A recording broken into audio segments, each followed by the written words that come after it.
Hello students, this is Gaurav Khatri once again आपके बीच में साइबर सिक्योरिटी लेक्चर सीरीज का अगला लेक्चर आपके बीच में लेकर आ रहा हूं। और आज हम बात करेंगे जिस टॉपिक के बारे में, वो है क्रिप्टोग्राफी। ओके, आज हम क्रिप्टोग्राफी के बारे में बात करेंगे। क्रिप्टोग्राफी क्या होती है एक्चुअल में? क्रिप्टोग्राफी में प्लेन टेक्स्ट को साइफर टेक्स्ट में कन्वर्ट किया जाता है।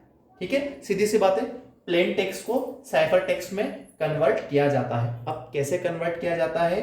With the help of encryption algorithm. Encryption algorithm की हेल्प से किसी भी प्लेन टेक्स्ट को साइफर टेक्स्ट में कन्वर्ट किया जाता है। अब बात आती है प्लेन टेक्स्ट क्या होता है। प्लेन टेक्स्ट कोई भी सिंपल मैसेज जो कि रिटन फॉर्म में हो, हम ईमेल के थ्रू सेंड करते हैं या किसी भी अदर मीडिया के थ्रू कोई मैसेज सेंड कर रहे हैं सिंपल, उस मैसेज को हम क्या बोलेंगे? प्लेन टेक्स्ट बोलेंगे। ओके, इस प्लेन टेक्स्ट को एनक्रिप्ट करके किस में कन्वर्ट करते हैं? साइफर टेक्स्ट में। अभी साइफर टेक्स्ट क्या होता है? ऐसा टेक्स्ट जिसे कि कोई भी साधारण पर्सन इजीली समझ ना पाए, उसको पढ़ ना पाए। ओके, ऐसे टेक्स्ट को हम क्या बोलते हैं? साइफर टेक्स्ट बोलते हैं, जिसे कि कोई भी इजीली पढ़ ना पाए। अब जब हम प्लेन टेक्स्ट को एनक्रिप्शन एल्गोरिथम की हेल्प से जब उसको एनक्रिप्ट करते हैं, विच मीन्स उस मैसेज पे हमने क्या लगा दिया? की हेल्प से लॉक लगा दिया। और जब हम उस मैसेज को की हेल्प से लॉक लगा देते हैं, तो अगर कोई एक्सटर्नल पर्सन उस पर अटैक करके उस मैसेज को एक्सेस भी कर लेगा, तब भी केवल वो उस मैसेज को एक्सेस करके केवल देख सकता है, उस मैसेज को समझ नहीं सकता, अंडरस्टैंड नहीं कर सकता। इस चीज को हम क्या बोलते हैं? To achieve confidentiality. ओके, जैसा कि हमारा जो वेरी फर्स्ट लेक्चर था उसमें मैंने आपको बताया था, नेटवर्क सिक्योरिटी में एक टर्म यूज होती है CIE। यहां पर C मीन्स होता था confidentiality, I is for integrity and A for availability. Okay, तो साइबर सिक्योरिटी में क्रिप्टोग्राफी अगर हम करते हैं तो उसका मेन उद्देश्य, मेन गोल क्या आता है? To achieve confidentiality. कॉन्फिडेंशियलिटी क्या होती है उसके बारे में हम बात करते हैं।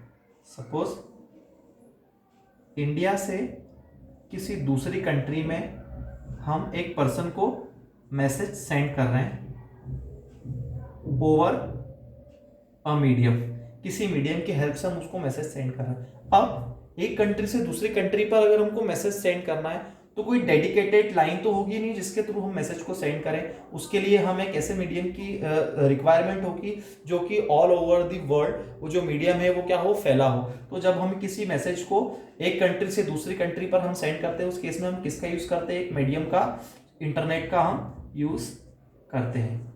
ये एक मीडियम है। ओके, इस मीडियम का हम यूज करते हैं। अब ये जो मीडियम है, ये मीडियम कैसा होता है? ये एक अनसिक्योर मीडियम होता है। ओके, अनसिक्योर मीडियम होता है मतलब कि क्या होता है कि कोई भी अटैकर इस मीडियम से अगर कोई मैसेज सेंड हो रहा है तो कोई भी अटैकर उस मैसेज पर अटैक करके उसको इजीली क्या कर सकता है? एक्सेस कर सकता है। ये मीडियम कैसा होता है? अनसिक्योर। ये मीडियम होता है अनसिक्योर मीडियम होता है। तो कोई भी अटैकर उस मैसेज पर अटैक करके उस मैसेज को क्या कर सकता है? एक्सेस कर सकता है। अगर वो मैसेज किस में हो? प्लेन टेक्स्ट में हो। अगर वो मैसेज प्लेन टेक्स्ट में होगा तो कोई भी एक्सटर्नल अटैकर उस मैसेज को इजीली क्या कर लेगा? रीड कर लेगा। बट अगर वो मैसेज को एनक्रिप्ट करके साइफर टेक्स्ट में कन्वर्ट किया गया हो, तब साइफर टेक्स्ट में कन्वर्ट किया गया मैसेज उसको वो एक्सेस तो कर सकता है लेकिन वो उसको रीड नहीं कर पाएगा। मतलब कि अगर इस M मैसेज को एनक्रिप्ट कर दिया तब ये मैसेज किस में कन्वर्ट हो गया? M डैश में। तो अब अगर इस थर्ड पर्सन को वो मैसेज मिलेगा भी तो कौन सा मैसेज मिलेगा? M डैश मिलेगा। उस M डैश मैसेज को वो देख तो पाएगा लेकिन उस मैसेज को रीड नहीं कर पाएगा। और जब ये M डैश मैसेज इस रिसीवर के पास यहां पर पहुंचेगा तब वो मैसेज किस फॉर्म में होगा? एनक्रिप्टेड फॉर्म में होगा। तो जैसे कि जब इस सेंडर ने इस प्लेन टेक्स्ट को एनक्रिप्ट करके साइफर टेक्स्ट में कन्वर्ट किया था, मतलब कि एनक्रिप्शन एल्गोरिथम की हेल्प से उसको क्या कर दिया था? की हेल्प से उसमें एक लॉक लगा दिया था। तो जब कोई थर्ड पर्सन उस मैसेज को अंडरस्टैंड नहीं कर पा रहा तो जाहिर सी बात है कि जो रिसीवर है वो भी इस मैसेज को अंडरस्टैंड नहीं कर पाएगा, समझ नहीं पाएगा। कब तक कि जब तक कि उस मैसेज को डिक्रिप्ट ना किया जाए। डिक्रिप्ट मतलब कि उसको वापस की हेल्प से वापस उसके लॉक को ओपन ना किया जाए, तब तक कि वो रिसीवर भी उस मैसेज को अंडरस्टैंड नहीं कर पाएगा। अब यहां पर होता क्या है कि जैसे कि सेंडर के पास में एनक्रिप्ट करने के लिए की होती है, वैसे ही रिसीवर के पास में डिक्रिप्ट करने के लिए की होती है। ओके, तो ये था हमारा क्रिप्टोग्राफी टेक्निक, जिसमें हम किसी मैसेज को एनक्रिप्ट करके एक प्लेस से दूसरे प्लेस पर इजीली भेज सकते हैं, और वहां पर हमारी जो कॉन्फिडेंशियलिटी होती है उसके लूज होने की प्रोबेबिलिटी भी नहीं होती है। तो हम मैसेज को सेंड करके क्या अचीव करते हैं, कॉन्फिडेंशियलिटी अचीव करते हैं। ओके, अब हम बात करते हैं कि ये जो क्रिप्टोग्राफी टेक्निक है, ये क्रिप्टोग्राफी टेक्निक कोई आज से यूज नहीं हो रही है। इस क्रिप्टोग्राफी टेक्निक का यूज बहुत पहले से किया जा रहा है।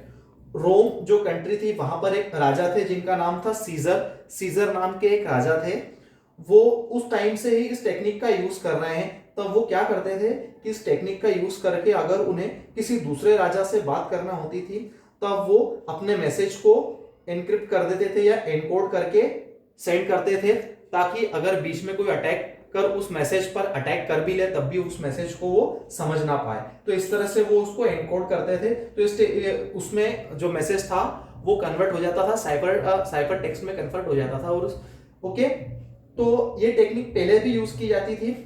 ओके, अब हम बात करते हैं कि कॉन्फिडेंशियलिटी। ओके, कॉन्फिडेंशियलिटी की बात भी हमने कर ली। अब हम बात करते हैं कि जो एन्क्रिप्शन होता है, क्रिप्टोग्राफी होती है, वो दो तरह से होती है। ओके, क्रिप्टोग्राफी को करने के लिए भी हम दो टेक्निक यूज करते हैं। एक तो सिमेट्रिक की,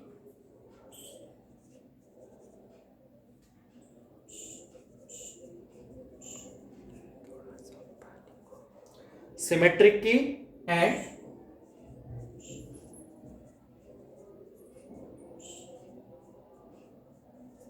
असिमेट्रिक की।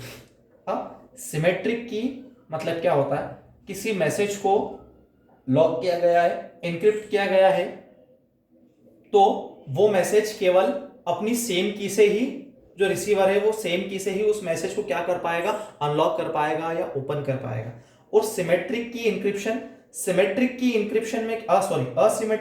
इंक्रिप्शन, इसमें क्या होता है कि कोई मैसेज अगर सेंडर से रिसीवर तक पहुंच गया, उसके बाद में इसको ओपन करने के लिए दूसरी की का यूज किया जाता है। मतलब कि एनक्रिप्ट करने के लिए अलग की का यूज और डिक्रिप्ट करने के लिए अलग की का यूज किया जाता है। तो सिमेट्रिक की और असिमेट्रिक की एल्गोरिदम, इन दोनों के बारे में हम आगे नेक्स्ट लेक्चर में डिस्कस करेंगे। जैसे ही हमारे टॉपिक आगे बढ़ते जाएंगे, हम अगली यूनिट में इसके बारे में हम थोड़ा और डीप में पढ़ेंगे।